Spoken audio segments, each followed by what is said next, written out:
Hey y'all, it's G and welcome to this video. I wanted to do a quick update on my fall setup and some transitions that I've been going through and kind of show you where I am with each of these books. One of them you have never seen before. So let's start with the Hoban. This is still my true blue #1 love, but I've transitioned so now it's a planner that I only use for home. So the weekly view is still my #1 go-to resource that I need to map out at the beginning of the week, and I'm really happy with it in the Hoban. The biggest change in the Hoban is with the daily pages. I now just use it to journal, and I can show you an example of that. I bought a new selfie, and since I can print images just at home, what I do is at the end of the day, I just print out a few images and I just do a quick journal, and it's a great way to track and remember things that I've done. So this just stays at home and I don't take it anywhere. And I've also started doing Project Life. So I've been really happy having a weekly summary of things that we did as a family and having photos just to mine from that. So really, the only thing that I am using the Hoban for right now is the daily pages and the weekly view, and a little bit of monthly, but nothing major. So this is what I've been using for the last 3 months. This is the Panda planner, and the Panda planner is just for work. There's very little crossover for home stuff. The thing that I have enjoyed most about the Panda planner is the layout and is the functionality. Some things that I haven't enjoyed as much are the tactile things. I don't think the paper is as smooth or as fine as other planners, and I think the dark printing with these headers, after a while it gets a little bit heavy and there's not a lot of room for decorating. And you know, I'm big on decorating in the Hoban. That's just for fun.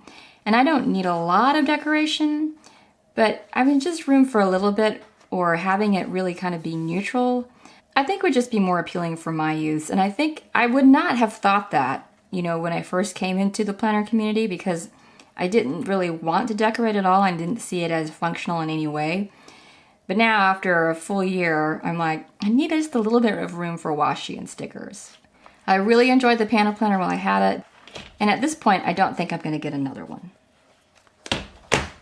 Which brings us to, drum roll, this planner, the disc-bound system. I've actually been avoiding the disc-bound system. I've looked at them a lot, and I've considered them a lot, and I just didn't think it quite fit what I wanted. But because I enjoyed the day on 2 pages so much, I remembered how much I loved that about my original planner that I got that first got me into this whole mess, the Franklin Covey. Their original calendar is 2 pages for 1 day, and I really, really like this setup. But this has even less room for stickers or personalization. I mean, this hasn't changed. This design hasn't changed, I have to say, maybe in 30 years. Although they do have quotes from somebody like Gwen Stefani. That is just so funny. If they just made this a neutral, just plain white, black and white, it would be great. It has this, to me, this really dated color palette.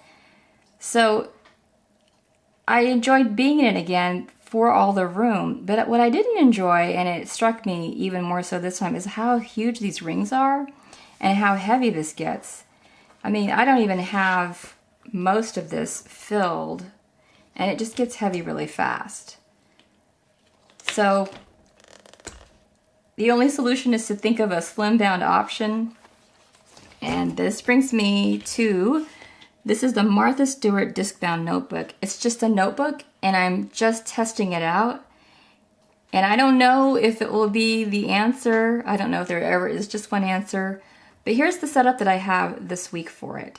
I'm really hoping and crossing my fingers that I can last a week and just try it out before committing to buying one of those punches, because I think if I buy a punch, that's a real commitment. Their punches are about 40 or 50 bucks.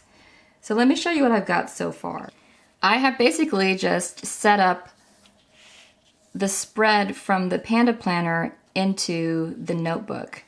And these pages, this notebook paper is really, really lovely. It's really smooth and it feels like butter.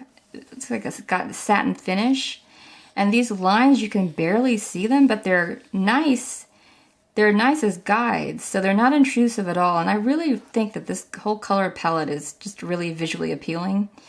There does show some bleed through and ghosting on the other side, but if I'm just trying it, it's fine for me.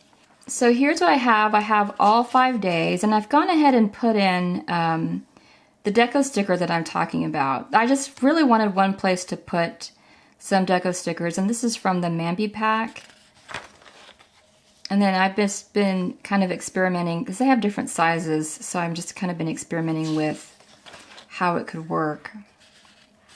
Here.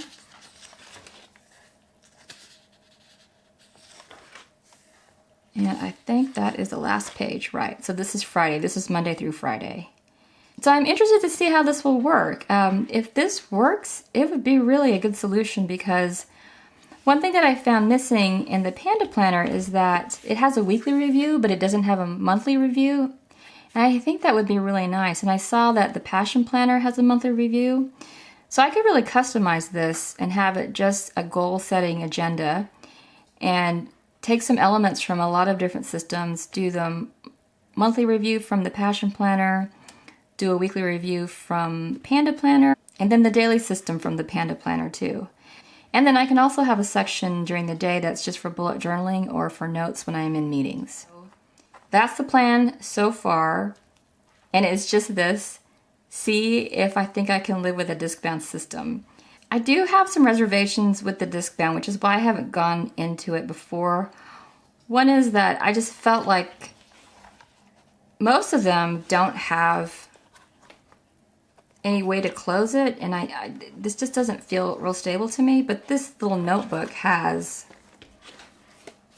this elastic, so that will stay closed. Another concern was I've looked at the Happy Planners a lot, and sometimes when you turn the pages, things get caught and snagged.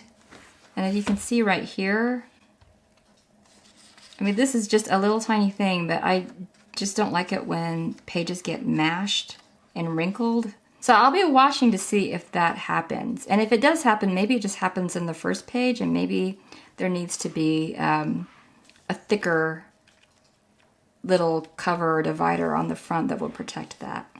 And then the other concern I have is that I don't want it to be hard to move the pages from right to left. And I felt like when I looked at the Happy Planner, sometimes it does feel like it catches, so I would want this to be really secure. And I know that there are different types of systems for disc binding. I know that there is Happy Planner, Levenger, Arc, and Tool, and there may be others that I'm not aware of, but I'm willing to give it a try and see if it'll work, because the trade-off, if this works, is that it is so slim and light and very, very portable. And if I could still add back the functionality of moving things around and having that flexibility, this could be a really good system for work. Okay, so that's where I am so far. I'll report back and share my experiences, any success or failure. And if you have any feedback about the disc-bound system, and if you like it, and if you have a favorite insert or favorite tool in disc-bound, I'd love to hear it in the comments. Thanks so much for watching. Bye!